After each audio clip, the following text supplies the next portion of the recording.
Bom dia.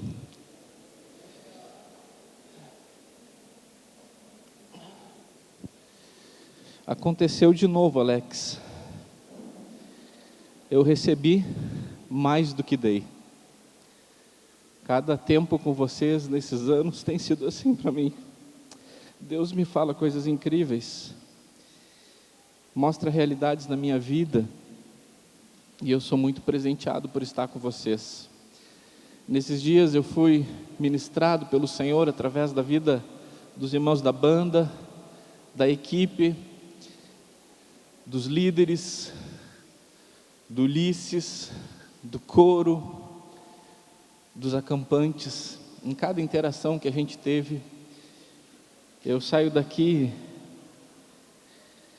com ânimo renovado, com o espírito revigorado. Eu louvo a Deus porque vocês têm sido instrumento disso, e pelo que a Jumap tem representado na minha vida nesses anos. Bem, eu fiz um sacrifício com a minha barba. Tem gente que nem olhou na minha cara e nem percebeu. Alguns me olharam com cara estranho e disse por que ele tirou a barba. Agora está com essa cara de traquinas lá na frente. É que eu tinha me proposto a fazer uma dinâmica visual de algum reverse, e eu fiz o reverse na barba. No primeiro dia eu estava como um ogro aqui na frente, no segundo como o irmão do ogro, no terceiro como primo do ogro, e hoje como filho do ogro, para que de alguma forma um dia você olhe uma foto minha no Face com ou sem barba e você lembre desses momentos aqui, e você lembre do reverse. E eu tinha até comprado um livro para dar de presente para a primeira pessoa que relacionasse eu tirar a barba com o reverse. O livro agora é meu. Eu paguei, fica comigo. Muito bem. Eu quero agradecer, Alex, a confiança de a gente poder estar junto aqui, e também pela tua misericórdia de não contar no meu tempo isso que eu estou falando agora. Mas muito obrigado. Já? Pô, 15 minutos. Quando eu fui me informar sobre o outro preletor, o Ulisses, eu pensei comigo, né? O que o Alex quer comigo lá, né? Comecei a olhar, porque você quer conhecer quem mais vai ministrar, e comecei a ler o descritivo do Ulisses, e aí já comecei a diminuir, né? Teólogo, escritor, palestrante, conferencista internacional, homem de Deus, servo do Altíssimo, arcanjo líder de miríades, mestre Pokémon, dominador do ar, dominador do fogo, dominador do vento, primo chileno do Johnny Depp. Eu sinceramente, não. Eu fui me encurvando, e eu não sei se é de mim que ele falou ontem, e eu sei que eu fui ficando pequeno, e daí eu parei de ler aquele descritivo, Alex, dele, parei. E aí eu pensei cá comigo, pelo menos eu sou engraçadinho, meu diferencial vai ser esse. Aí a Paula diz assim, continua lendo, comediante. Terminou meu diferencial. Mas bem, um privilégio estar aqui. Prova que a Jumap não trata com distinção tão grandes diferenças, e a gente tem a oportunidade de estar junto aqui, refletindo na palavra de Deus. Que comece a contar o meu tempo. Nessa última reflexão com vocês, nós vamos refletir sobre um reverse revelado. Um reverse que um cara tentou esconder por algum tempo. Seu nome, José, lá de Arimateia, nos montes de Efraim, no noroeste de Jerusalém. E nós vamos começar olhando para um momento bem dramático e surpreendente, que é quando José de Arimateia foi pedir o corpo de Jesus da cruz, para sepultá-lo. Está lá em Marcos 15, mas a gente vai usar também o que os outros evangelhos nos falam sobre isso. Aqui no telão, Marcos 15, versículo 42 em diante. Vamos orar antes? Senhor, obrigado por ministrar em minha vida, na vida da Paulinha. Obrigado pela oportunidade que nós temos aqui de mais uma vez refletir na Tua Palavra. A minha incapacidade continua a mesma, nós somos dependentes do que o Espírito Santo de Deus vai continuar fazendo aqui. Em nome de Jesus, amém. 42, era o dia da preparação, isto é, véspera do sábado.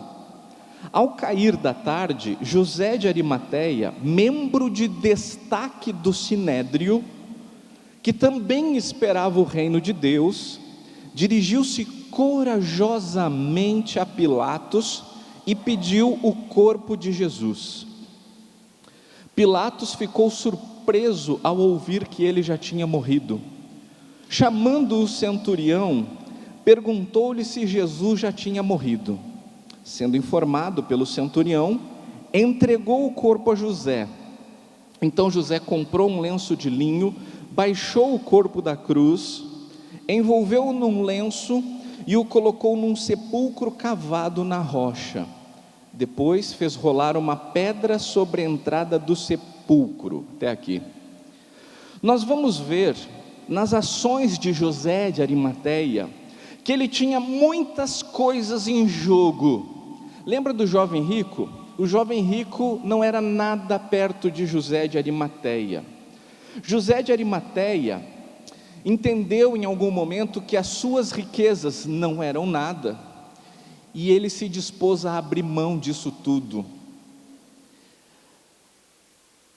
E a primeira coisa que eu quero reparar com você nesse texto é que José de Arimateia, em algum ponto da sua vida, ele considerou que ser importante não basta.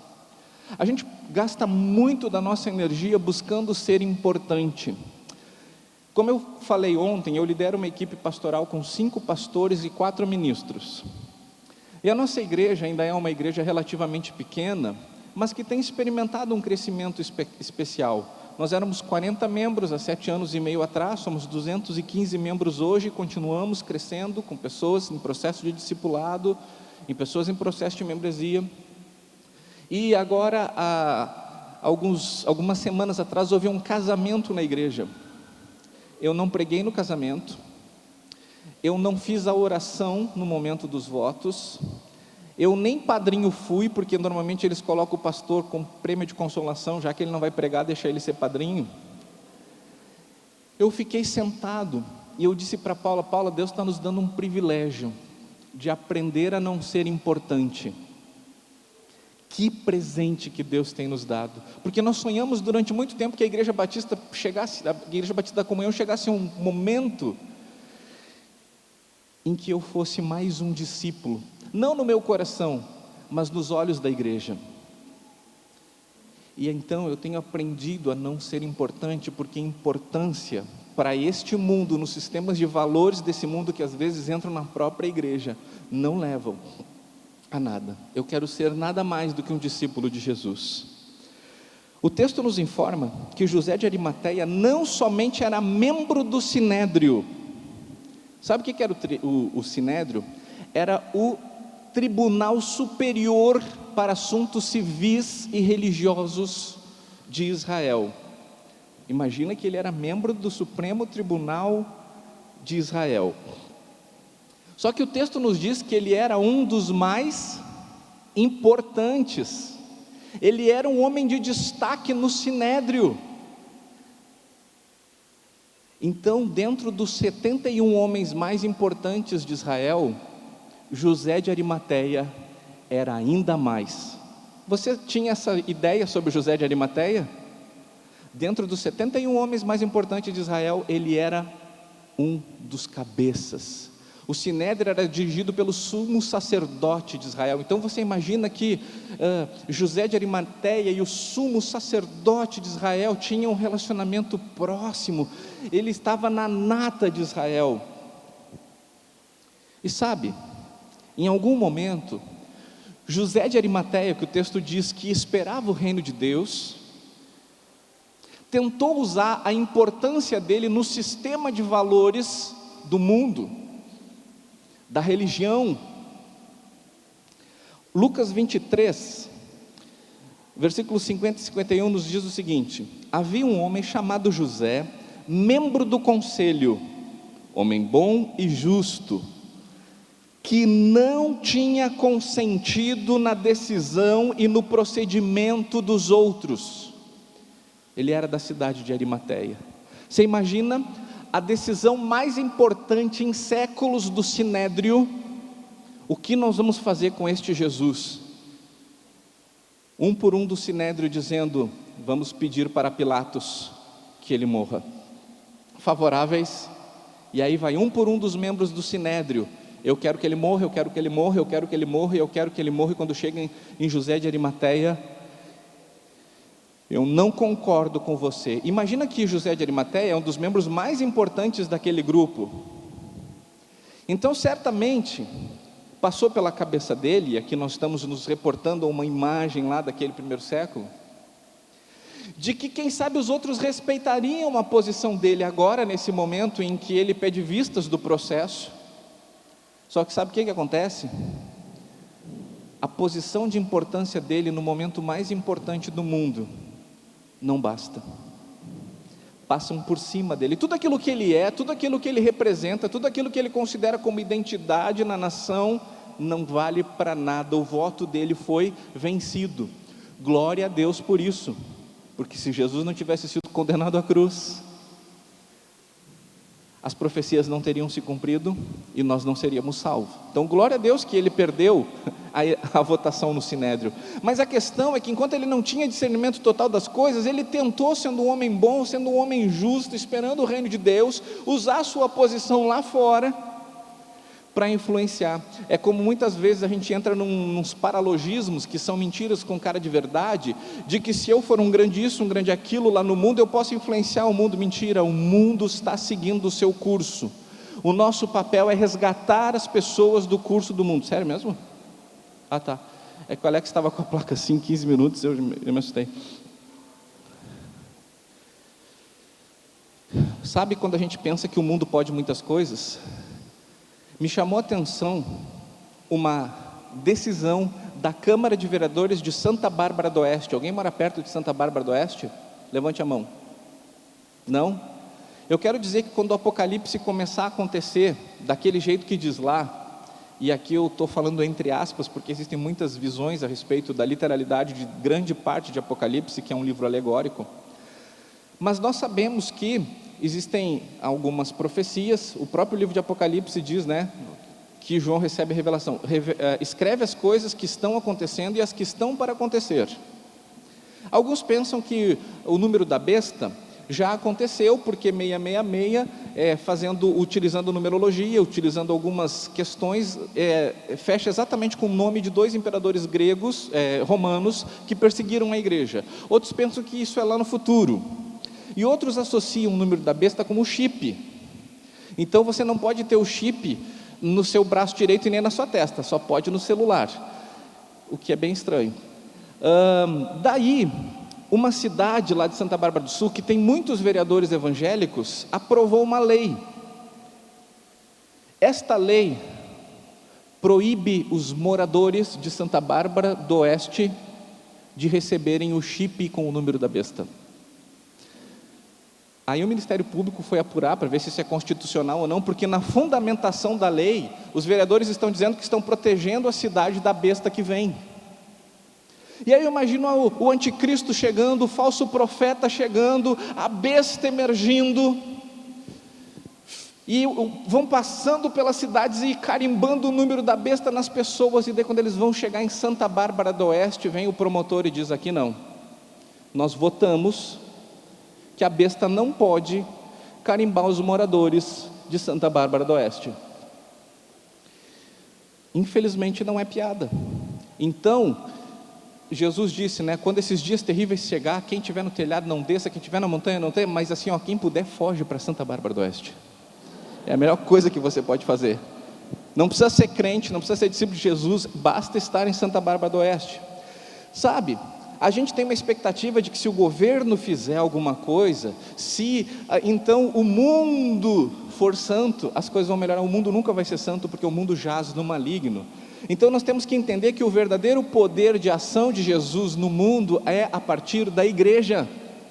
José de Arimateia ainda não entendia isso.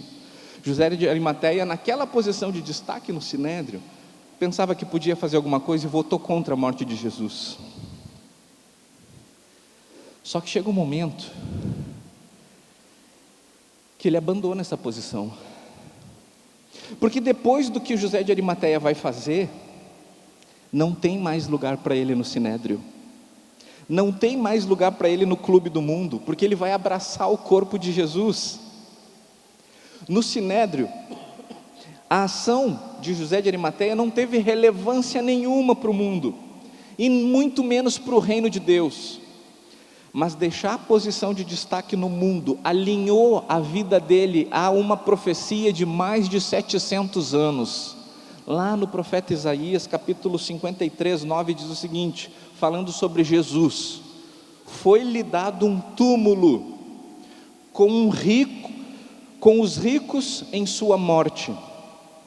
Veja o cumprimento da profecia em Mateus 27 e 57. Ao cair da tarde, um homem rico de Arimateia, chamado José, o colocou num sepulcro novo, que ele havia mandado cavar na rocha. Imagina que José de Arimateia ficasse confortavelmente no Sinédrio, assistindo as coisas que estavam acontecendo com Jesus, assistindo a morte de Jesus, mas não indo lá carregar o corpo de Jesus e colocá-lo no sepulcro. Sabe o que teria acontecido? Ele não teria sido a pessoa sobre a qual as profecias falavam. Ele estaria de fora do plano de redenção de Deus para a humanidade. Se para ele ser importante aos olhos do mundo fosse mais importante, ele não teria desfrutado do privilégio de se envolver, de fazer parte. Mas existe outra coisa que não bastava, e chegou um ponto que José de Arimateia entendeu: não basta esperar. Nós temos cantado uma música que fala sobre isso. Não basta esperar. Como vimos em Marcos 15, José de Arimateia também, o que está escrito aí no telão, consegue ler? Também esperava o reino de Deus. Esperava. É melhor do que não esperar, mas não é tão bom quanto fazer acontecer. Passivamente, José de Arimateia esperava que as coisas acontecesse, que um dia o reino de Deus viesse e ponto, sem que ele precisasse se envolver, sem que ele precisasse fazer nada. Esperava o reino de Deus. E isso parece a minha história, parece a história de muitos de nós, que por muito tempo esperamos que em algum momento as coisas de Deus façam sentido para nós. Você não espera?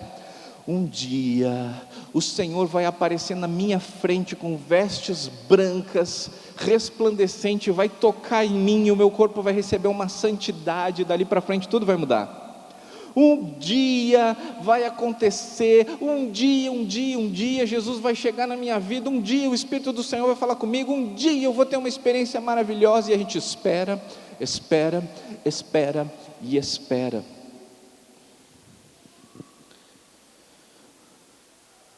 A gente espera que um dia vai ser fácil vencer o pecado, mas nunca vai ser fácil vencer o pecado, não na nossa força, porque só um é poderoso para vencer o pecado e vencer em nós, Jesus. Mas enquanto eu não me envolvo com Jesus, enquanto só espero que Jesus faça alguma coisa por mim, não vai acontecer. Então, alguém que esperava, agiu. Porque esperar o reino de Deus é diferente de participar do reino. No Sinédrio, José de Arimateia esperava. Lá na cruz, ele abraçou o reino. No Sinédrio ele esperava o reino. Na cruz ele abraçou o reino, quando abraçou o corpo de Jesus. e não só para ele mesmo, porque as ações de José de Arimateia impactaram o mundo todo, porque José de Arimateia foi usado para que as profecias se cumprissem exatamente como deveriam acontecer, porque ele saiu da espera, porque ele saiu do stand-by, porque ele saiu daquele sentimento que a mulher samaritana tinha: um dia ele virá e tudo fará sentido.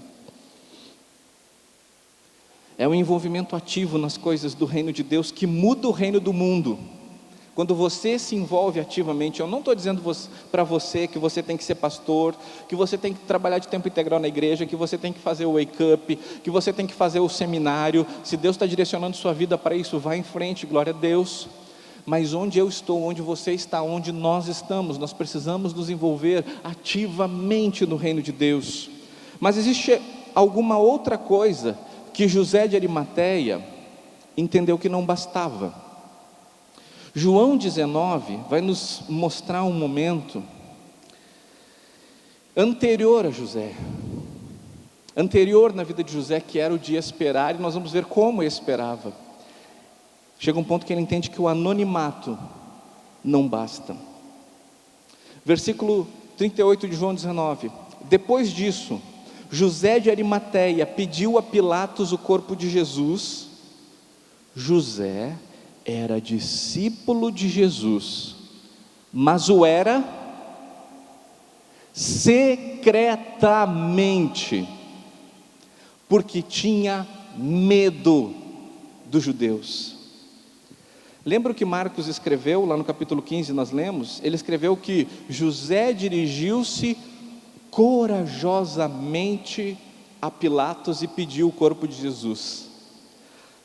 Agora você sabe por que ele precisou de coragem? Entende por que ele teve que ser corajoso? Ele não teve que ser corajoso para pedir o corpo para Pilatos, o imperador romano que não entendia direito das questões de Israel.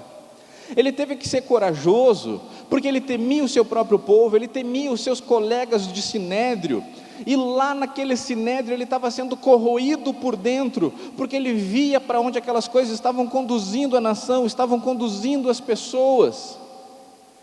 Então acontece um reverse na vida dele, mas que ele não tem coragem de assumir. Ele crê que Jesus é o Messias, ele crê que Jesus é o Filho de Deus, mas isso ainda está meio trancado lá, porque ele tenta agir como se fosse um dos outros, e ele não permitia que aquela explosão de Jesus dentro dele causasse de fato uma revolução ao seu redor. Ele estava lá sofrendo quietinho, tendo que ouvir falarem mal de Jesus, inventarem mentiras sobre Jesus. Ele precisou romper com muita coisa para abraçar a morte de Jesus, porque daquele dia em diante, aquele dia que ele deixa de ser um discípulo secreto, para ser um discípulo corajoso, olha, a vida nunca mais ia ser a mesma coisa, nunca mais ia ser fácil. A maioria dos seus prestigiados amigos iriam virar as costas para ele. De uma posição de destaque, ele vai para uma posição de vergonha. Ele não é simplesmente demitido do sinédrio, ganha uma carta. Ele agora passa a ser escória de Israel. Sabe por quê? Porque você deve saber que judeus, especialmente os líderes religiosos, não tocavam em cadáver. Não tocavam em cadáver. Isso impurificava a pessoa, isso fazia com que ela tivesse que sair das portas da cidade, e mesmo que ela passasse pelos rituais de purificação, as pessoas olhariam para ela como alguém...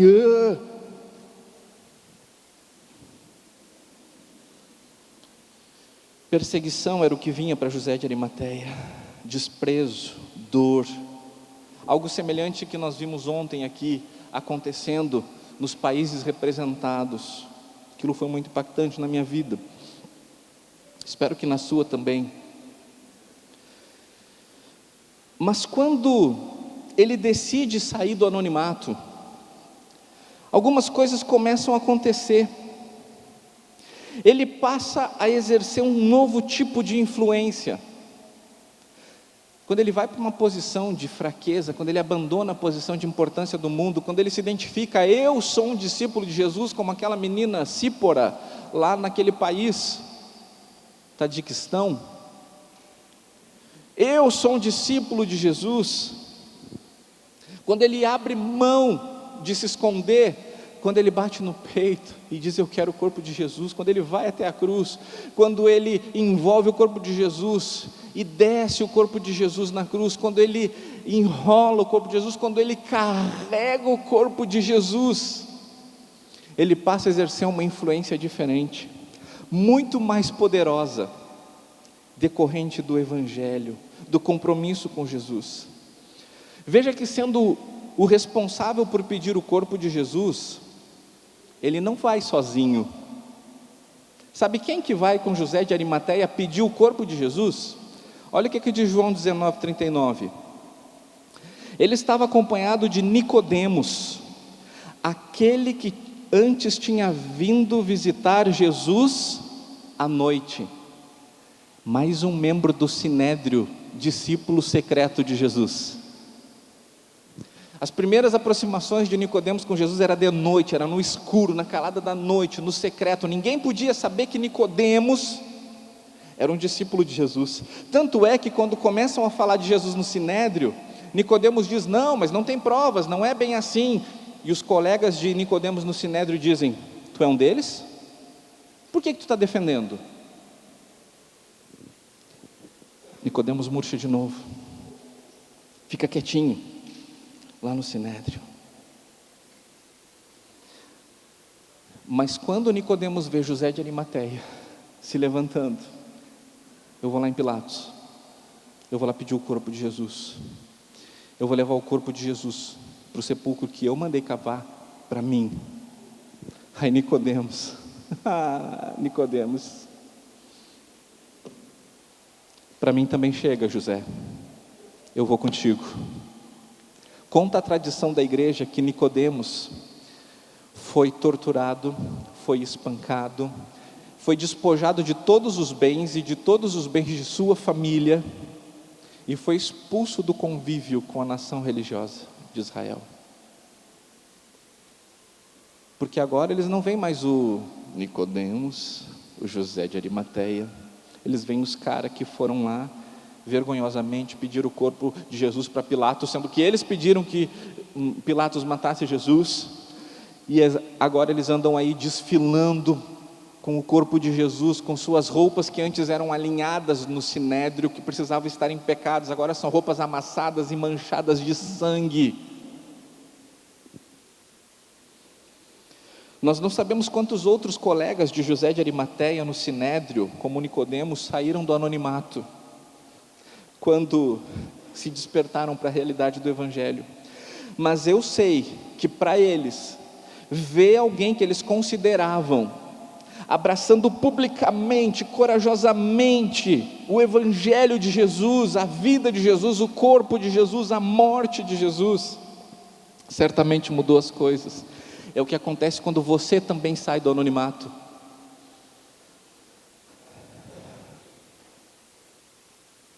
José de Arimateia sepultou Jesus, mas para ele o que realmente fez diferença foi que ele foi sepultado com Jesus. Porque naquele momento morreu o antigo José de Arimateia, morreu sua reputação, morreu sua posição. Algum tempo depois ele mesmo morreria fisicamente. E sabe qual é o sepulcro de José de Arimateia? Aquele que antes Jesus estivera. Antes de Jesus, ninguém havia sido colocado naquele sepulcro. Mas bem, depois Jesus ressuscita e o túmulo fica vazio. E aquele era o túmulo de José de Arimateia, aquele era o túmulo que esperava José de Arimateia. Mas sabe de uma coisa? Depois que Jesus saiu daquele túmulo, aquele túmulo nunca mais teve o poder de reter ninguém. Nunca mais. Túmulo nenhum do mundo, pedra nenhuma no mundo tem o poder de reter qualquer pessoa que abrace a morte de Jesus e receba a vida de Jesus, que seja sepultado com Jesus. Assim como aquele sepulcro não pôde deter Jesus, não pode mais deter você, não pode mais deter ninguém que decida ter um reverse radical na sua vida e questionar o que de fato é importante, o que de fato importa, para quem você quer ser alguma coisa.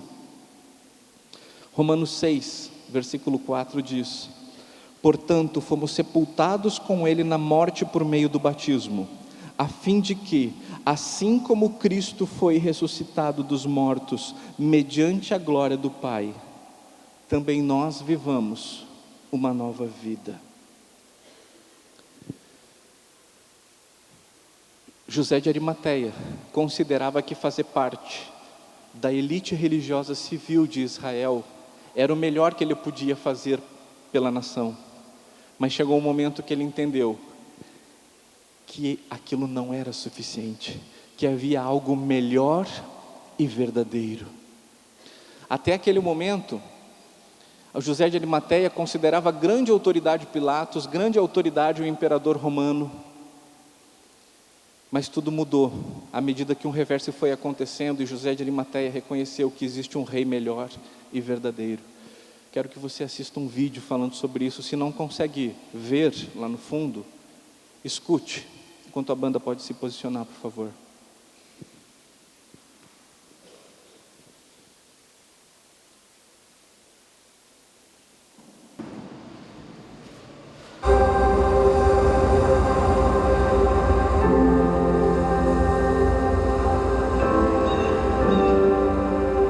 A Bíblia não é uma série de histórias desconectadas. Ela é uma única narrativa na qual cada história, cada personagem, aponta para além de si, para alguém maior. A história de Adão e Eva não trata apenas do primeiro homem e mulher. Há um Adão melhor e verdadeiro, que passou no teste do jardim e cuja obediência é atribuída a nós. Há um Abel melhor e verdadeiro, assassinado sem ter culpa, cujo sangue clama não pela nossa condenação, mas por nossa absolvição. Há um Abraão melhor e verdadeiro, que atendeu ao chamado de Deus para deixar seu lar e todo conforto, partindo ao vazio e ali criando um novo povo de Deus. Há um Isaac melhor e verdadeiro, filho da graça e da promessa, que não foi apenas oferecido por seu pai sobre o monte, mas de fato sacrificado por todos nós. Há um Jacó melhor e verdadeiro, que lutou e recebeu o golpe do castigo que cabia a nós, a fim de que, como Jacó, só recebêssemos a ferida da graça, que nos desperta e nos disciplina. Há um José melhor e verdadeiro, que estando à direita do rei, perdoa aqueles que o traíram e o venderam, usando o seu novo poder para salvá-los. Há um Moisés melhor e verdadeiro, que se põe no abismo entre o povo e o Senhor, mediando uma nova aliança. Há uma rocha de Meribá melhor e verdadeira, ferida pela vara da justiça de Deus, que agora nos dá água no deserto. Há um Jó melhor e verdadeiro, alguém que conhece o sofrimento injusto, que intercede e salva seus tolos amigos. Há um Davi melhor e verdadeiro, cuja vitória se torna a vitória de seu povo, ainda que eles mesmos não tenham levantado uma pedra sequer para conseguir isso. Há alguém melhor e verdadeiro que, como Esther, não arriscou apenas perder um palácio terreno, mas abriu mão do trono celestial. E não apenas arriscou sua vida, como a deu por completo para salvar seu povo. Há um Jonas melhor e verdadeiro, que foi lançado à tempestade a fim de que dela nós fôssemos resgatados. Há um Cordeiro da Páscoa melhor e verdadeiro, inocente, perfeito, que se deixou ser morto para que o anjo da morte não atentasse contra nós. Ele é o verdadeiro templo, o verdadeiro profeta, o verdadeiro sacerdote, o verdadeiro rei, o verdadeiro sacrifício, a verdadeira luz e o verdadeiro pão. A Bíblia não é uma série de histórias desconectadas. Ela é uma única narrativa que aponta para uma única pessoa: Jesus.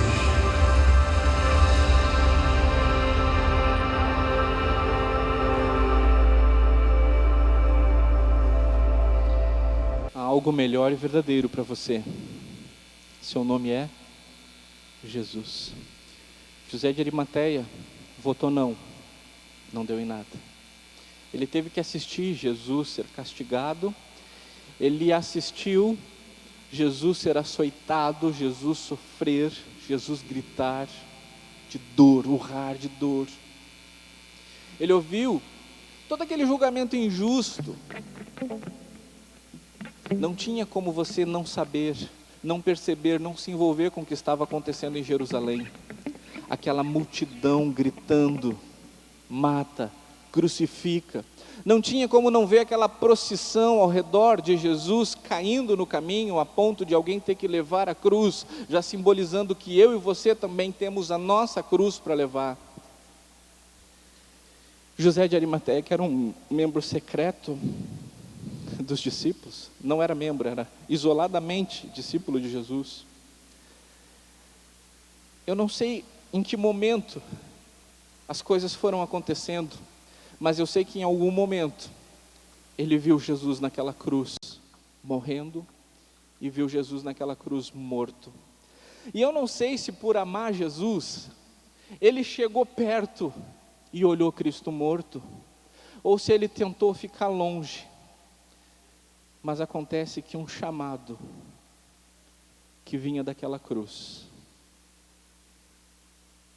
um chamado que vinha daquela cruz, foi mais forte que tudo que ele já tinha experimentado naquela vida, que levou ele a abrir mão de tudo que ele considerava importante até aquele momento. E então, ele é chamado pelo sacrifício de Jesus na cruz, e chamado pela cruz, ele vai até a cruz, e ele abraça o corpo morto de Jesus. Suas vestes têm o sangue que tem em Jesus. Eu acredito que este é o momento mais dramático da história do universo, porque você sabe, nem os anjos sabem de todo o plano de redenção. Então, quando está o corpo de Jesus morto, pendurado naquela cruz, eu fico pensando, não estou afirmando, só pensando na confusão que os anjos deviam estar no céu. Pai, vamos buscar o corpo de Jesus. Pai, deixa a gente lá, deixa a gente destruir aquela gente. Porque os próprios discípulos de Jesus eram tomados por isso, né? Senhor, queres que mandemos fogo do céu para destruir esses incrédulos? Mas diante dos olhos incrédulos dos seus colegas do Sinédrio, José de Arimateia abraça o corpo de Jesus. Diante do povo simples, para quem José de Arimateia era alguém na vida, José de Arimateia abraça o corpo de Jesus. Diante de todos os anjos criados por Deus, José de Arimateia abraça o corpo de Jesus. E aquele é o momento em que ele abre mão de tudo, para ter mais do que tudo, para ter Jesus. A gente vai cantar uma vez agora essa música, uma só vez, depois a gente canta mais. E eu queria que você dissesse para Jesus: me chama da tua cruz, me ajuda a ouvir a tua cruz me chamando.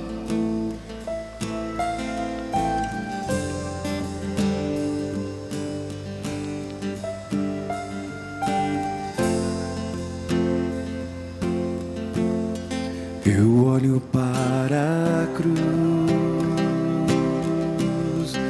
e para a cruz eu vou,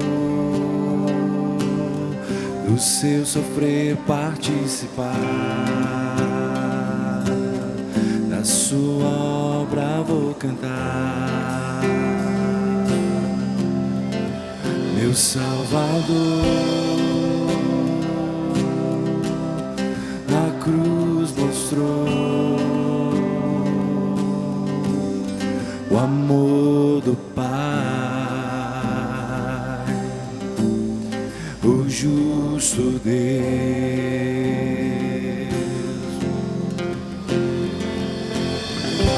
Pela cruz me chamou, gentilmente me atraiu, e eu, sem palavras, me aproximo, quebrantado por seu amor. Pela cruz me Chamou, gentilmente me atraiu, e eu, sem palavras, me aproximo,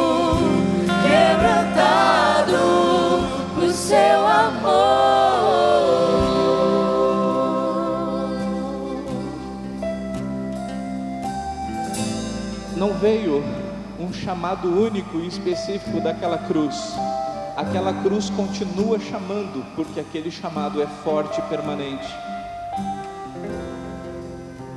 E hoje, em nome de Jesus, eu sei que o chamado está chegando em você. E você ouve Jesus chamando você para abraçar a morte dele. A gente tem muita facilidade de querer abraçar a morte de Jesus, a vida de Jesus. Mas é impossível abraçar a vida de Jesus sem abraçar a morte de Jesus e sem morrer com ele. E eu quero fazer alguns desafios, alguns encorajamentos para você, que ninguém sabe, ou pouquíssimas pessoas sabem na faculdade que você é um discípulo de Jesus, que ninguém, ou quase ninguém no seu trabalho sabe que você é um discípulo de Jesus, e que você atribui isso à timidez, à vergonha, ao medo de perder prestígio, de perder posição, de perder emprego. Mas você, que é um discípulo secreto de Jesus, eu quero convidar você a passar vergonha agora, a vergonha da cruz, e com um ato simbólico, mas também um ato de fé, que profetiza sobre o resto da sua vida. Eu quero convidar você, que até agora era secreto lá fora, e com coragem, vem aqui à frente. Talvez seja só você. Só que se você vier, talvez o Nicodemos venha também. E depois um não pouco número de sacerdotes venha também. Porque o Evangelho é assim. Quem sabe quando você sai do anonimato, tantos outros vão sair. Deus fez o pastor da minha igreja entrar por aquela porta, você sabe da minha história, e me deu a chance de sair do anonimato. Mas quem sabe você vai ser privilegiado, essa decisão será sua mesmo. Então vem aqui agora, em nome de Jesus, e sai do anonimato.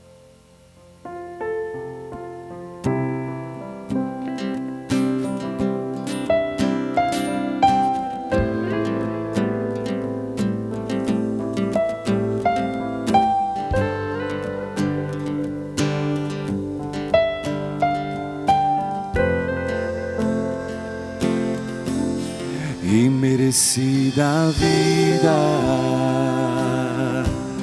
de graça recebi,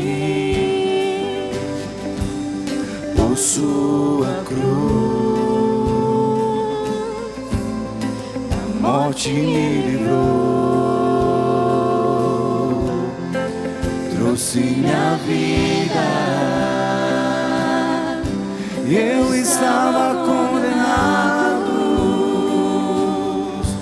mas agora pela cruz eu fui reconciliado.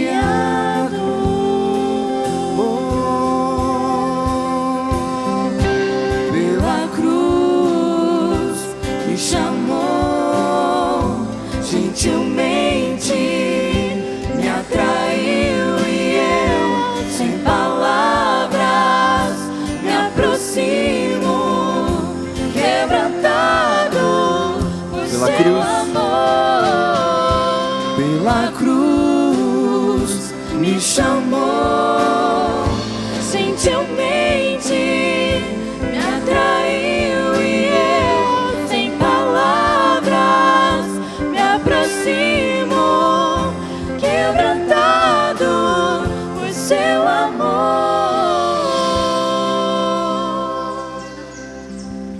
Alguns decidiram hoje, em nome de Jesus, sair do anonimato, deixar de ser discípulo e discípula secreto de Jesus. Mas talvez o seu caso seja mais grave que o deles, porque talvez você pense que esse não é o momento ainda. Eu quero dizer que enquanto você espera o momento, talvez o momento não chegue, porque José de Arimateia esperava o reino de Deus, mas enquanto ele não foi lá abraçar aquele corpo morto, o momento realmente não chegaria. As profecias davam conta daquilo, o cosmos apontava para aquilo, o universo apontava para aquilo, todos os átomos estavam organizados em tudo que existe para que aquilo convergisse para aquela cruz.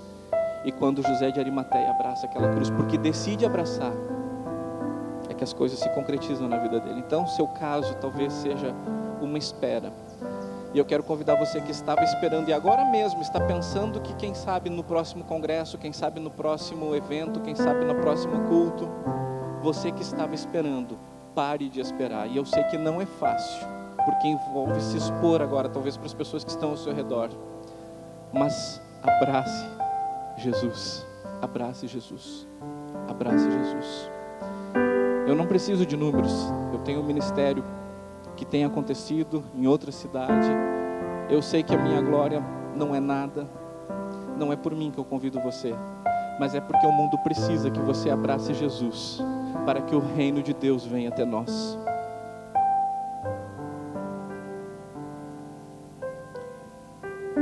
Agora, eu quero fazer um encorajamento para a sua outra situação de vida. José de Arimateia era muito rico, era muito prestigiado, tinha muita posição. E enquanto ele não decidiu abrir mão disso por Jesus, lembra que o jovem rico não abriu mão. Ele não abraçou o corpo de Jesus. E eu quero que tu pense agora, e peço que o Espírito Santo de Deus mostre a você tudo aquilo que, assim como o sinédrio aponta na direção contrária de Jesus, você deixa para trás. E eu vou ser bem claro agora: se o teu namoro aponta na direção contrária de Jesus, eu convido você, em nome de Jesus, a sacrificar o seu namoro.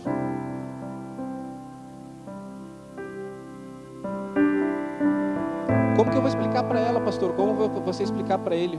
Você diz assim: você quer vir para a cruz morrer comigo? Se você quer, me dê a mão e vamos. Se você não quer, eu abro mão de você, porque há um companheiro melhor e verdadeiro, Jesus. Há um noivo melhor e verdadeiro, Jesus. Não pense que a sua vida vai terminar. Deus tem algo melhor e verdadeiro para você. Talvez seja alguma posição que os outros deram a você. Você é o engraçadinho da turma, você é o pegador da turma, você é qualquer coisa da turma. Isso. Só que as piadas que eles fazem, as coisas que eles dizem, a vida que eles vivem, você dá um sorriso amarelo, mas está morrendo lá por dentro.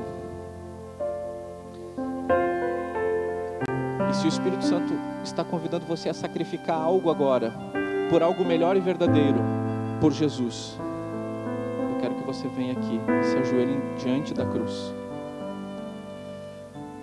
Talvez se você se levantar, seu namorado, sua namorada podem ficar confusos agora. Deixe que fiquem. Eles também precisam saber o que é prioridade na sua vida. Se Jesus for prioridade na sua vida, você será um namorado melhor, você será uma namorada melhor.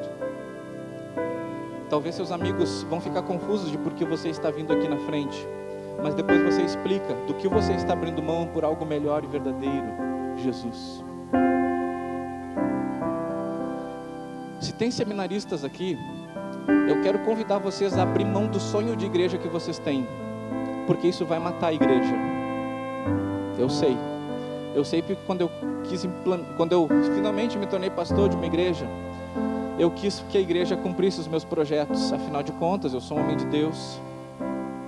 Aquilo foi movimento e morte.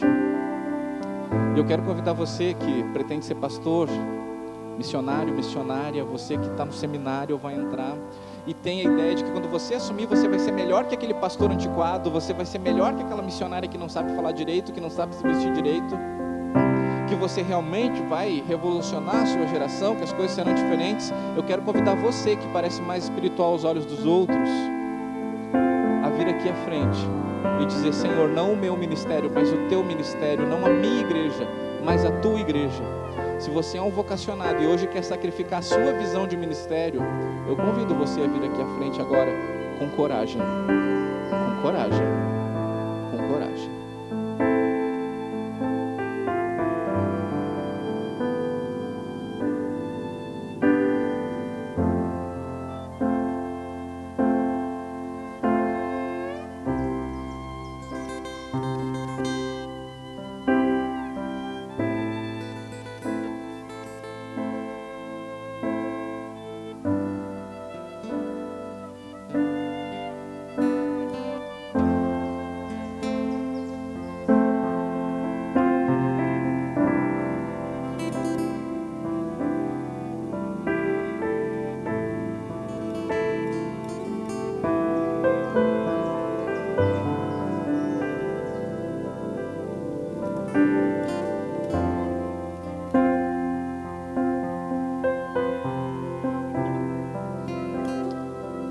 Você que ainda está aí sentado, eu não estou pressupondo que você não quer compromisso. Pelo contrário, eu estou pressupondo que você já tem um compromisso radical com Jesus. Agora, se por um acaso você simplesmente está indiferente ao que está acontecendo aqui, eu quero que você dê uma chance a si mesmo de repensar os seus conceitos e seus valores. José de Arimateia votou contra a morte de Jesus. Mas quando Pilatos disse para os outros membros do Sinédrio: vocês querem matar um inocente? Sabe o que os outros membros do Sinédrio, os líderes religiosos, disseram? Que o sangue dele recaia sobre nós e nossos filhos. Você tem ideia do que é isso? Que o sangue dele recaia sobre nós e nossos filhos. Pode matar? Inimigos da cruz. Inimigos da cruz. Mas graças a Deus que eu não imagino que eles tenham tido uma vida e uma descendência amaldiçoada, porque o sangue de Jesus é diferente do sangue de Abel. Você sabe o que o sangue de Abel clama? Retribuição. O sangue de Jesus clama perdão. Talvez Deus esteja dizendo para você nesse momento: o pastor lá na frente não retratou a tua história de vida porque ele é muito limitado e não tem uma revelação total. Mas quem sabe ele está dizendo: mesmo assim eu quero que tu saia do teu lugar e que tu digas para mim: é a tua cruz, é a tua obra, é a tua morte, é a tua vida que importam. E que você está se comprometendo neste congresso de uma forma diferente de como estava acontecendo até agora, com uma intensidade diferente. Nós vamos cantar parte dessa música novamente, e esta é a sua chance de entender se você está sendo convidado por alguma coisa pela voz que vem da cruz.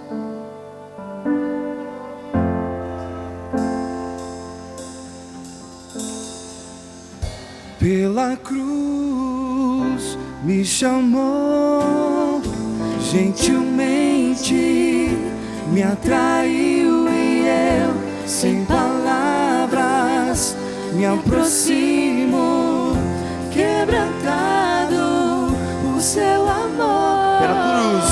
Pela cruz me chamou, gentilmente me atraiu, e eu, sem palavras, me aproximo, quebrantado. Impressionante. Impressionante é o seu amor.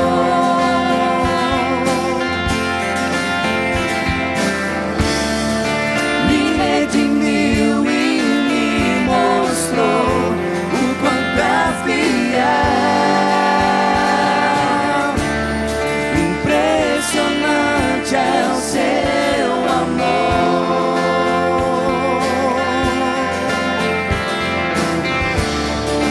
Me redimiu e me mostrou o quanto é fiel.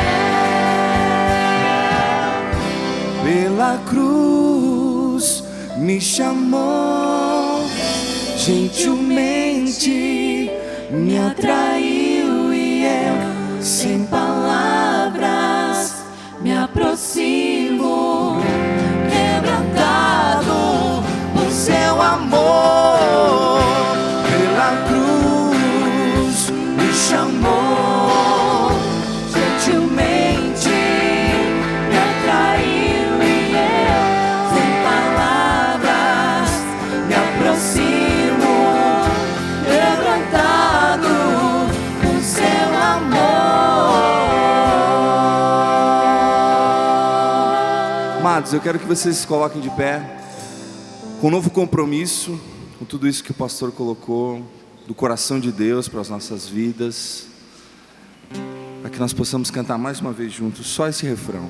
Mas assim, a gente vai tocar o mínimo possível aqui, para que você possa declarar com a tua voz, né? Crer no teu coração, confessar com os teus lábios. A gente não tem noção muito disso, da questão do livro de Romanos, né? Ela significava a morte, talvez, a prisão, a condenação. A gente pensa porque a gente fala uma vez na vida, faz uma oração e está tudo certo. E não é assim. A gente quer cantar isso de todo o coração. Pela cruz chamou, gentilmente me atraiu e eu, sem palavras, me aproximo, quebrantado por seu amor. pela cruz